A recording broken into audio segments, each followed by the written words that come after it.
ॐ भूर्भुवः स्वः तत्सवितुर्वरेण्यं भर्गो देवस्य धीमहि धियो यो नः प्रचोदयात्। ॐ चैतन्यं शाश्वतं शान्तं व्योमातीतं निरञ्जनं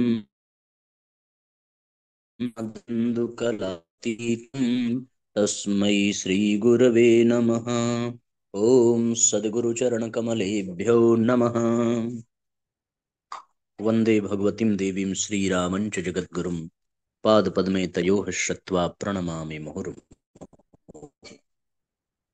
परम पूज्य गुरुदेव परमदनीय माता जी के दिव्य संरक्षण में विराजमान ऑनलाइन दैनिक स्वाध्याय के आज के सत्र में आप सभी आत्मीय बंधुओं का बहुत बहुत स्वागत, बहुत बहुत अभिनंदन है साथियों। आइए भावपूर्वक आज के सत्र का हम सभी शुभारंभ करते हैं। सितंबर माह की अखंड ज्योति पत्रिका हम सभी पढ़ रहे हैं। आज का जो पहला अध्याय है प्राकृतिक औषधि करेला, सभी परिजन भावपूर्वक सुने और अधिक से अधिक शेयर जरूर करें, जिससे कि सर्वाधिक लोगों तक हम सभी इन ज्ञान की दिव्य धारा को पहुंचा सकें। प्रकृति ने विभिन्न स्वाद एवं भिन्न भिन्न रंग के गुण के फल एवं सब्जियां प्रदान की हैं, जिनमें करेला कड़वा होने पर भी सब्जी के रूप में उपयोगी है। करेला भारतवर्ष में सर्वत्र होता है। एंटीऑक्सीडेंट होने के कारण तथा प्राकृतिक रूप से करेले में अनेक फाइटोकेमिकल होने से हमारे शारीरिक स्वास्थ्य के लिए बड़ा गुणकारी है। यह पारे के विषैले दुष्प्रभाव को भी मिटाता है। इसमें पर्याप्त मात्रा में फास्फोरस होता है। यह कफ दोष को मिटाता है, मधुमेह से बचाता है तथा रक्त शर्करा को नियंत्रित भी करता है। जीवनी शक्ति बढ़ाने एवं रक्त शोधन में करेला की बड़ी भूमिका है। विटामिन ए, सी तथा अनेक खनिज लवणों, लोहा, कैल्शियम, फास्फोरस आदि का भंडार है। यकृत को यह बल देता है। मस्तिष्क, हृदय व अस्थियों को स्वस्थ रखता है। मंद जठराग्नि को जागृत करना, मोटापा से बचाना, सूजन दूर करना, दर्द मिटाना इसके प्रमुख गुण हैं। मूत्रल स्वभाव होने से शारीरिक विषैले तत्वों, टॉक्सिन्स, जैव विष द्रव्यों को बाहर निकालने में उपयोगी है। नेत्रों की ज्योति बढ़ाता है। कृमिनाशक, घाव भरने वाला, कुष्ठनाशक, प्रमेह नाशक, त्रिदोष नाशक है। रक्ताल्पता दूर करता है। ज्वर विनाशक है। पौष्टिक कामोद्दीपक, स्तंभक होता है। मूत्र विकार, पेट की वायु विकृति तथा पथरी को नष्ट करता है। आमवात एवं सुजाक को नष्ट करता है। करेले की सब्जी का सेवन करने से चेचक एवं खसरे से बचाव प्राप्त होता है। विभिन्न प्रयोग। पथरी में करेले के पत्तों का रस पथरी को नष्ट करता है। 40 ग्राम पत्तों के रस को 20 ग्राम दही के साथ पीना चाहिए। तत्पश्चात 100 ग्राम छाछ पीने का क्रम नित्य प्रातः लंबे समय तक बनाए रखें। प्रातः उषा पान, जल में नींबू का रस निचोड़कर पीने का क्रम भी जोड़ देने से लाभ जल्दी होने लगता है। दिन भर में कम से कम 3 से 4 लीटर पानी पीना चाहिए। आंत्र कृमि में करेले के पत्तों का रस आधा कप प्रातः काल निराहार पीना चाहिए। यह क्रम कुछ दिनों तक बनाए रखने से लाभ होता है। पथ्य के रूप में छाछ, दही, फलों का रस उपयोगी है। यकृत के बढ़ने तथा जलोदर में करेले के पत्तों का रस 30 ग्राम लेकर उसमें थोड़ा शहद मिलाकर पिलाने से यकृत वृद्धि तथा जलोदर में लाभ होता है। संधिवात में करेले को 200 ग्राम लेकर आग पर भूनकर भुर्ता बनाकर उसमें देसी खांड स्वादानुसार मिलाकर गर्मा गर्म सुहाता हुआ रोगी को खिलाना चाहिए। इस प्रकार 15 दिनों तक प्रयोग करने पर स्नायुगत नर्वस सिस्टम के कारण उत्पन्न संधिवात में लाभ होता है। गठिया एवं संधिवात के दर्द पर संधियों के दर्द स्थल पर करेले का रस निकालकर गरम लेप करने से दर्द से निवृत्ति होती है। त्वचा संबंधी विकारों में खाज, खुजली इत्यादि त्वचागत दोषों में प्रायः रक्त की अशुद्धि का कारण प्रमुख रूप से रहता है। रक्त शोधक गुण होने के कारण करेला इनमें लाभ पहुंचाता है। करेले को सुखाकर चूर्ण बनाकर रख लें तथा 4 ग्राम चूर्ण शहद के साथ 40 दिनों तक प्रातः निराहार चाटने से लाभ होता है। मधुमेह में करेले में विद्यमान बायोएक्टिव तत्वों द्वारा शर्करा को नियंत्रित करने में बड़ी मदद मिलती है। इंसुलिन की निर्भरता वाले रोगी को 5 ग्राम करेले का चूर्ण पानी के साथ सेवन कराने से लाभ होता है। करेले के पत्तों का रस निकालकर 30 ग्राम रस नित्य पीने से लाभ होता है। करेले की सब्जी मधुमेह रोगी के लिए लाभप्रद होती है। नित्य 2 करेले, 2 टमाटर, 1 खीरे का रस निकालकर पीने से शर्करा तो नियंत्रित रहती ही है, किडनी को स्वस्थ बनाए रखने में भी बड़ी मदद मिलती है। तिल्ली प्लीहा के बढ़ने पर 30 ग्राम करेले के रस में थोड़ी सी राई और नमक मिलाकर नित्य पीने से लाभ होता है। अम्ल पित्त में थोड़े से करेले के पत्ते एवं फूल लेकर घृत में भूनकर खाने से लाभ होता है।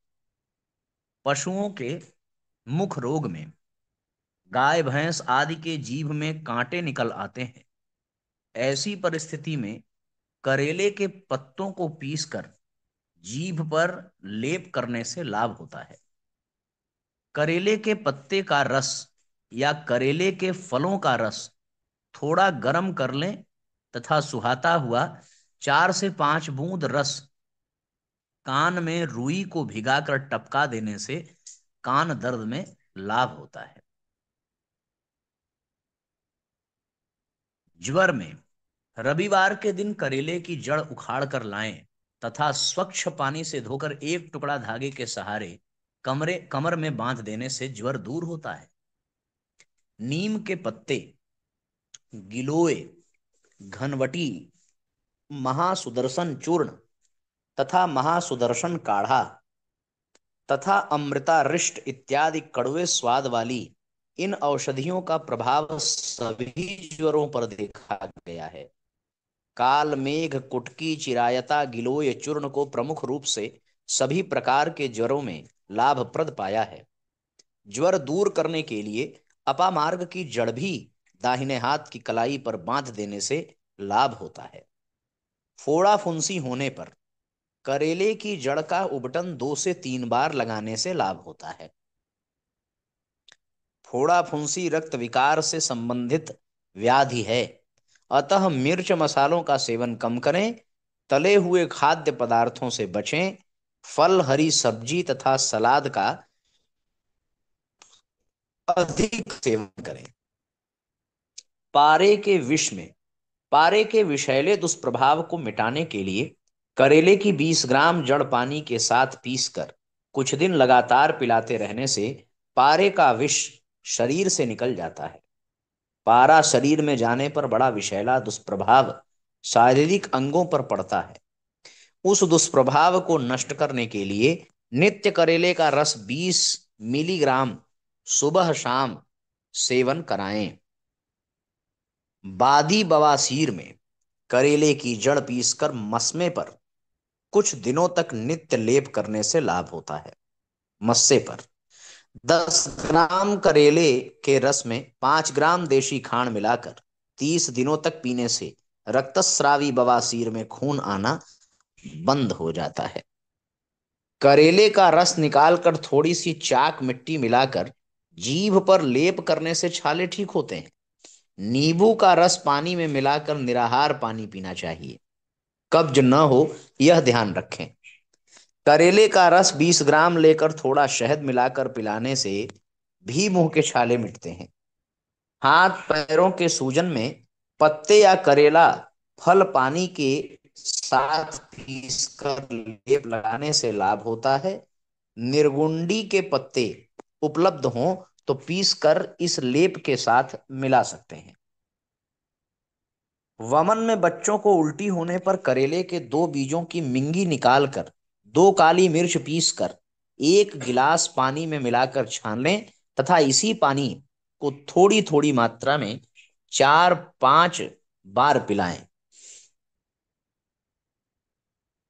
खसरा में करेले के पत्तों का रस आधा कप लेकर चुटकी भर हल्दी के साथ पिलाने से खसरा तथा अन्य विस्फोटक रोगों में लाभ होता है।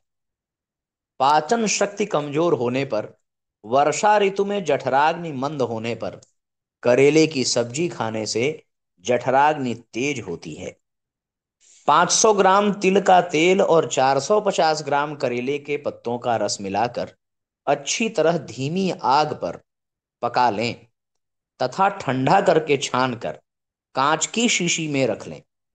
इस करेला सिद्ध तेल को एक्जिमा पर नित्य लगाने से लाभ होता है। सफेद नमक का सेवन न करें। तो ये साथियों करेला की कुछ विशेषता और कुछ जानकारियां बड़ी महत्वपूर्ण आपको दी गई। आप अपने इन तमाम रोग जिनकी चर्चा इस अध्याय में की गई है, यदि ग्रसित कोई हो तो वो इसकी व्यवस्था बनाकर घरेलू उपचार से शीघ्र उस रोग से मुक्ति पा सकते हैं। एक साधु ने गांव के समीप रास्ते के किनारे झोपड़ी बनाकर रखी थी। जो उधर से निकलते उन्हें जल पिलाता, छाया में बिठाता और कुशल समाचार पूछता। बातों बातों में यह चर्चा भी चलती कि आगे वाले गांव के लोग कैसी प्रकृति के हैं। राहगीरों के इस प्रश्न के उत्तर में वह उल्टा यह प्रश्न पूछता, तुम्हारे गांव के लोग कैसे हैं? जो राहगीर कहते कि हमारे यहाँ भले लोग हैं, उनको वह उत्तर देता, सामने वाले गांव के लोग बहुत भले हैं। जो कहते उनके यहाँ बुरे लोग हैं, उनको वह कहता, इस गांव के लोग भी कम बुरे नहीं हैं। 2 प्रकार की बातें सुनने वालों ने पूछा, आप 2 तरह की बातें क्यों कहते हैं? साधु ने कहा, जो लोग अपने यहाँ बुराइयां पैदा करते हैं वे यहाँ भी वैसा ही करेंगे और जैसे खुद हैं वैसी ही प्रतिक्रिया यहाँ भी देंगे। सच ही कहा गया है, बाग में घुसकर गुबरैला कीड़ा गोबर ढूंढता है, पर मधुमक्खी पुष्प खोजती है। भले बुरे का आग्रह रख करके देखने वाले को संसार वैसा ही भला बुरा दिखाई देता है। जैसी दृष्टि वैसी सृष्टि। अगला अध्याय।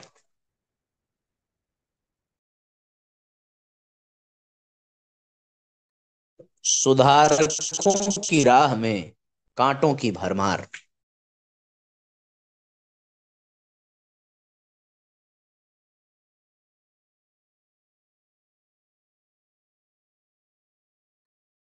जब सुधार प्रयासों की शक्ति बढ़ती है और लगता है कि वे सफलता की दिशा में चल रहे हैं, तो विरोध खड़ा किया जाता है।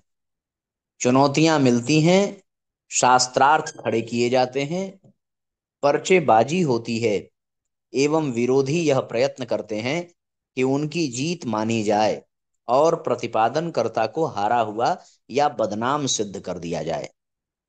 अंतिम शस्त्र है आक्रमण। जब कोई और उपाय नहीं सूझता तो मूढ़मति लोग आक्रमण का सहारा लेते हैं। शारीरिक चोट पहुंचाने से लेकर दुरभिसंधियां रचने तक, आरोप आक्षेप लगाकर चरित्र हनन तक की नीति अपनाते हैं। ऐसा प्रायः सभी सुधारवादियों को सहन करना पड़ता है। जब तक आंदोलन शिक्षित सामान्य स्तर तक रहता है, तब तक उपहास तिरस्कार का आश्रय लेकर ही प्रतिपक्षी काम चलाते रहते हैं। पर जब अवांछनीयता के अस्तित्व को अपने लिए खतरा खड़ा होता दिखता है, तो वह प्रतिशोध पर उतर आती है। निहित स्वार्थों के दांव में लगा हुआ कानून का चक्कर जब हाथ से जाता दिखता है, तब वे अपने आक्रोश को एकत्रित करके हमला बोलने लगते हैं। देवासुर संग्राम का समूचा इतिहास इसी एक तथ्य के इर्द गिर्द ही घूमता है। शहीदों के बलिदान के पीछे इसी उपक्रम की पुनरावृत्ति होती देखी जा सकती है। संत सुधारक और शहीद की एक सुनिश्चित श्रृंखला है। महान परिवर्तन के प्रणेता को सर्वप्रथम संत की भूमिका निभानी पड़ती है, ताकि उसका चिंतन और चरित्र लोक श्रद्धा अर्जित करके अपने व्यक्तित्व और प्रभाव का दोहरा दबाव डालकर प्रस्तुत तर्कों, तथ्यों, प्रमाणों को सशक्त बना सके और अनेकानेक विचारशीलों को समर्थक सहयोगी बना सके। इसके बाद सच्चे मन से अपनाया गया प्रतिपादन कार्य रूप में परिणत होने लगता है। लोग उसे करने भी लगते हैं जो उनने समझा और सही माना था। सुधारकों की यही सफलता है। इसके उपरांत जहां विचारशील उस प्रयास का अभिनंदन करते हैं, वहां निहित स्वार्थ आक्रमण का आश्रय लेते हैं और अपने प्रतिपक्षी मोर्चे को तहस नहस करने का प्रयत्न करते हैं। संघर्ष चल पड़ने पर कभी एक पक्ष को चोट लगती है, कभी दूसरे को। असुरता हारती है तो प्रगति का पथ प्रशस्त होता है, पर यदि औचित्य पर भी आघात होने लगे तो भी हानि नहीं। भावनाएं उमड़ती हैं और छूटे हुए काम में लक्ष्य तक पहुंचने में सहायता करती है। ईसा, सुकरात, मंसूर, दयानंद आदि के प्राण ही ले लिए गए। इतने पर भी उनका छूटा प्रयास रुका नहीं, वरन और भी अधिक तेजी से आगे बढ़ता गया और भी अधिक तेजी पकड़ता गया। इसी निष्कर्ष को ध्यान में रखते हुए तत्वदर्शियों ने कहा है कि अंततः सत्य की ही विजय होती है। सत्यमेव जयते, सत्यम एव जयते, सत्यमेव जयते। सत्य की ही अंततः विजय है। दुर्भावनाग्रस्त कभी भी चैन की जिंदगी नहीं जी सकता। तो इस तरीके से साथियों हम देख रहे हैं, यहाँ ये 2 अध्याय हम लोगों ने पढ़ लिए हैं। एक तो करेले का उपयोग बताया गया और दूसरा साथियों यहाँ पर हम लोगों ने ये जाना संत, शहीद और सुधारक की क्या स्थिति होती है। इस तरीके से हम सब के लिए बड़ा ही सुंदर, बड़ा ही आनंददायक ये अध्याय था साथियों। अब चूंकि आज थोड़ा सा समय का अभाव है, शीघ्रता से मंच पर जाना है। आज केवल यही 2 अध्याय ही हम लोग पढ़ेंगे। इसके बाद सत्संकल्प सूत्र का पाठ अवश्य करके आज के सत्र को विश्राम दीजिएगा। कल हम लोग इसके आगे के अध्याय पढ़ेंगे। समय की दृष्टि से आज का सत्र थोड़ा सा छोटा है, पर हम लोग इसको गंभीरता पूर्वक समझें और जीवन में धारण करें। गायत्री मंत्र हमारे साथ साथ। ओम भूर्भुवः स्वः तत्सवितुर्वरेण्यं भर्गो देवस्य धीमहि धियो यो नः प्रचोदयात्। सभी आत्मीय बंधुओं को बहुत बहुत प्रणाम। सबका मंगल हो साथियों। जय राम जी की। शुभ रात्रि। ओम भूर्भुवः स्वः तत्सवितुर्वरेण्यं भर्गो देवस्य धीमहि धियो यो नः प्रचोदयात्। हम ईश्वर को सर्वव्यापी न्यायकारी मानकर उसके अनुशासन को अपने जीवन में उतारेंगे। शरीर को भगवान का मंदिर समझकर आत्मसंयम और नियमितता द्वारा आरोग्य की रक्षा करेंगे। मन को कुविचारों और दुर्भावनाओं से बचाए रखने के लिए स्वाध्याय एवं सत्संग की व्यवस्था रखे रहेंगे। इंद्रिय संयम, अर्थ संयम, समय संयम और विचार संयम का सतत अभ्यास करेंगे। अपने आप को समाज का एक अभिन्न अंग मानेंगे और सबके हित में अपना हित समझेंगे। मर्यादाओं को पालेंगे, वर्जनाओं से बचेंगे, नागरिक कर्तव्यों का पालन करेंगे और समाजनिष्ठ बने रहेंगे। समझदारी, ईमानदारी, जिम्मेदारी और बहादुरी को जीवन का एक अविच्छिन्न अंग मानेंगे। चारों ओर मधुरता, स्वच्छता, सादगी एवं सज्जनता का वातावरण उत्पन्न करेंगे। अनीति से प्राप्त सफलता की अपेक्षा नीति पर चलते हुए असफलता को शिरोधार्य करेंगे। मनुष्य के मूल्यांकन की कसौटी उसकी सफलताओं, योग्यताओं एवं विभूतियों को नहीं, उसके सद्विचारों और सत्कर्मों को मानेंगे। दूसरों के साथ वह व्यवहार नहीं करेंगे जो हमें अपने लिए पसंद नहीं। नर नारी परस्पर पवित्र दृष्टि रखेंगे। संसार में सत्प्रवृत्तियों के पूर्ण प्रसार के लिए अपने समय, प्रभाव, ज्ञान, पुरुषार्थ एवं धन का एक अंश नियमित रूप से लगाते रहेंगे। परंपराओं की तुलना में विवेक को महत्व देंगे। सज्जनों को संगठित करने, अनीति से लोहा लेने और नवसृजन की गतिविधियों में पूरी रुचि लेंगे। राष्ट्रीय एकता एवं समता के प्रति निष्ठावान रहेंगे। जाति, लिंग, भाषा, प्रांत, संप्रदाय आदि के कारण परस्पर कोई भेदभाव न बरतेंगे। मनुष्य अपने भाग्य का निर्माता आप है।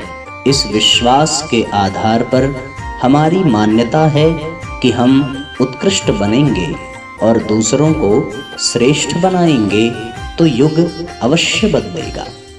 हम बदलेंगे, युग बदलेगा। हम सुधरेंगे, युग सुधरेगा। इस तथ्य पर हमारा परिपूर्ण विश्वास है।